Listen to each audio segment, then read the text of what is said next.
A lawyer said to Jesus, "What must I do to inherit eternal life?"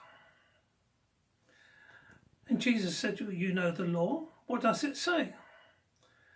And the lawyer said, "To love the Lord your God with all your heart and soul, strength and your mind, and your neighbour likewise."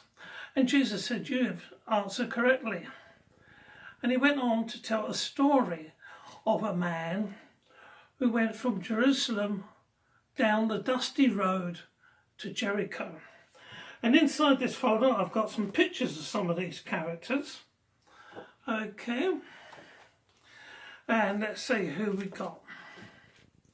Oh dear, not a good picture there, because this man, he fell amongst robbers, thieves, murderers, cutthroats, nasty people. And they beat him and they left him for dead. They stripped him of his clothes, they took all his money and they went. So, let me just put the picture in here. And the next person in our story is the priest. Okay, there's the priest. Oh, did you notice how white his robe was? You did? Oh, good. Glad you noticed that. Anyway, the next and last picture we have is of a Levite. So, let's tell the story. The man, as we know, was beaten and left for dead. And along came the priest. And the priest saw him and said, "Oh dear, you don't look too well, do you? In fact, I would like to help you, but I have to keep my 6 feet social distance. And I've just got my robe freshly cleaned from the dry cleaner, so I can't help you. But when I get to the temple, I will say a prayer for you." And off he went. And then we have the Levi. The Levi saw the man and looked at him and goes, "Oh dear, you don't look too good. But nothing I can do because I have to keep my 6 feet distance. So, anyway, I remember you in my prayers," and off he went. And that's it, they're all gone. Everyone's gone, even the robbers. You think the robbers are in here? No. But let me just show you. Look, empty. Okay, I'll show you again. It is really empty. Look. Okay.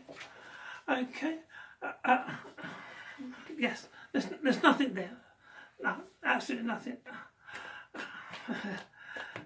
You saw that, didn't you? Yes, I thought you did. Well, it's not the robbers, because as I said, the robbers have long gone. The priest is gone, the Levi's gone, the robbers have gone. Now only leaves one, and that's the Good Samaritan. Now he's the Good Samaritan because he is a Samaritan from Samaria. But unknowing to him whether this man here was a Jew or a Samaritan or what. It didn't matter.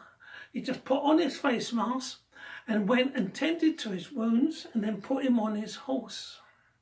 He took him to the local inn, said to the innkeeper, "Please look after my friend here. I'll pay you some money now. And on my return, if it's cost any more, I will pay you back." And that's what happened. And Jesus asked, "Who is your neighbour? Who's the neighbour of these 3 characters?" And the lawyer said, "Well, the one who showed mercy." And Jesus said, "You've answered correctly. Go and do likewise." And that's what Jesus wants of us. Who is our neighbour? Oh, you might think on the other side of this is the robbers. No. In fact, you are on the other side, because you are the Good Samaritan. Jesus wants you to look at your neighbour. Your neighbour is not necessarily the person living next door, but anyone who's around you. And when you see them in need, do the right thing. Don't look for anything in return. because there is no reward in seeking a reward. Your reward comes from within. You know you have done the right thing. You saw that person going short of food. And what did you do when you went shopping? You got a little extra. Some for you and some for that person, so they could have another meal. That is doing the neighbourly thing. Now I've got to go and do my neighbourly thing, so while I'm away, I'll just leave you my sign, and hopefully we'll see you again soon.